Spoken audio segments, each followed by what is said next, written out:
Of course, another elegant classic and one of the most popular plants here in the pavilion each year is the stunningly beautiful lupin. We found out what it takes to prepare these supermodels for their star turn at Chelsea from one dedicated grower in the West Country.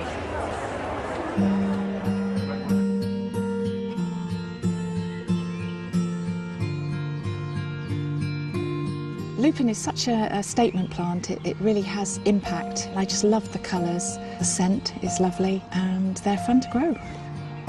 My name's Sarah Conibear, Westcountry Nurseries in North Devon. We specialise in lupins and we have the National Collection of Lupins here, which I've bred and grown for about 20 years. I started just with a few seeds.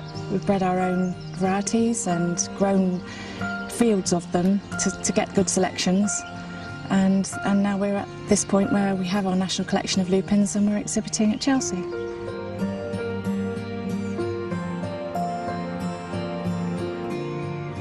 We grow about 2,000 display plants for Chelsea. Out of that I'd need a good 150 to do a decent display.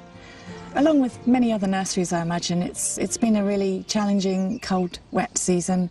We have had to keep the lupins tucked up in bed at night, doors closed, pushing them on, and I just hope that they will flower in time.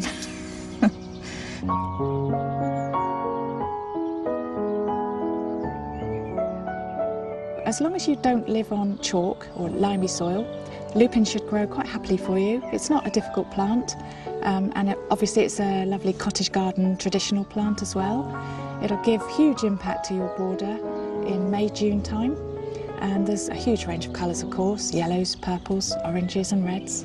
Lupins like an open sunny site, ideally, but if you try them on a north-facing wall, you'll just find they flower a bit later. Obviously they like a little bit of moisture, but they're not a plant that needs a lot of fertiliser because they make their own nitrogen from nitrogen-fixing nodules on their roots. Lupins are really hardy plants and they're really not that difficult to grow, but of course when the new foliage is just coming up, the slugs and snails might be sharpening their knives and forks, so you just have to watch out for that. Lupins don't come true from seed, lots of people do realise that, so if you want lots of new varieties, obviously sow lots of seed, but if you want the same plant again, you just need to divide it, and ideally you would do that in the spring or the autumn.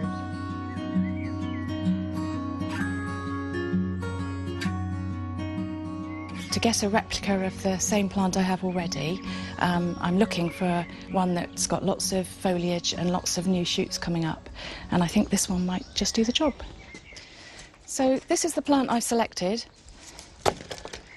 and we'll have a look at the root system, which looks pretty good. What I'm doing is cutting the lupin in two to get two identical lupins.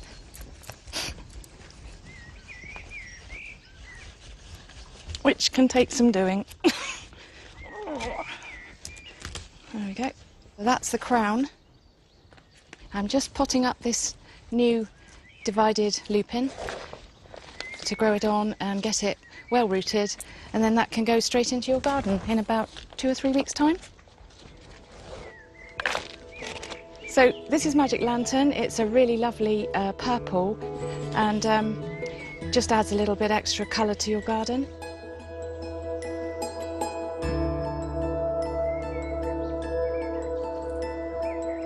I've been worried that it's been so cold, but now it's actually warmed up a lot, so I'm going to give them a little bit extra water, as they are really thirsty plants.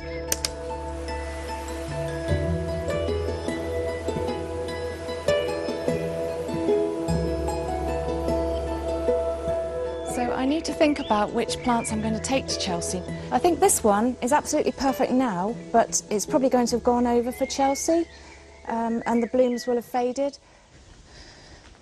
Now this one, on the other hand, is absolutely perfect. It's got 7 flower spikes and they're all beautifully triangulated with perfect tips on every one. So I reckon that one may well go to the show.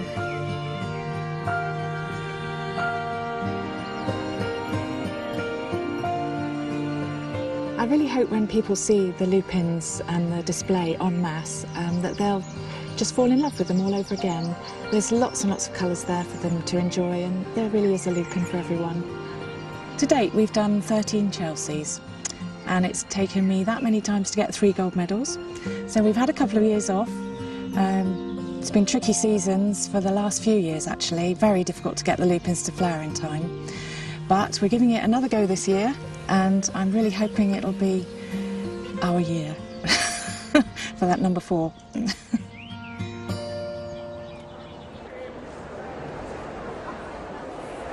So Sarah, congratulations, lupins in flower. Have you had the medal results yet? We got a silver gilt, which I'm very pleased about. Good, good. Having had a couple of years off and being very, very nervous. Absolutely. And the spring that we've had, has that affected the lupins at all? Oh, dreadful spring. It's been cold and wet and really not good for lupins at all. But we had a couple of weeks of sunshine and they all shot up. And we've actually got some lovely colours that we don't normally exhibit here. Really? Which are the new colours you have? Well, the Polar Princess down the end, I don't think I've ever exhibited that. And Rachel de Tame is notoriously tardy. Lovely. And she's out, which is lovely. And what's it like to be back after a break? It's lovely to be back, yes. It's, you know, home really. We've done 14 now, 14 Chelseas, so I should be well practised, but I'm still nervous. And in terms of when you're breeding lupins, is there a holy grail in terms of colour and things? I think we've got a pretty good colour range now. I would like to get a really true blue, but other than that, you never know what will come up. Perhaps a black, that would be fantastic, wouldn't it? Yeah, that would be amazing. And because they're a legume, aren't they? So the same family as sweet peas and things, and with all the very dark coloured sweet peas now, maybe that would be something that could be achieved. Because you're the national collection holder and you have been since 2004. So how big is your collection now? Well, you know, it's quite big. Do you know how many different varieties you have? I think we have about 18 with a few more in the pipeline. Wow, that's amazing. Maybe for unveiling next year. Yes. Thank you very much and congratulations. Thank you.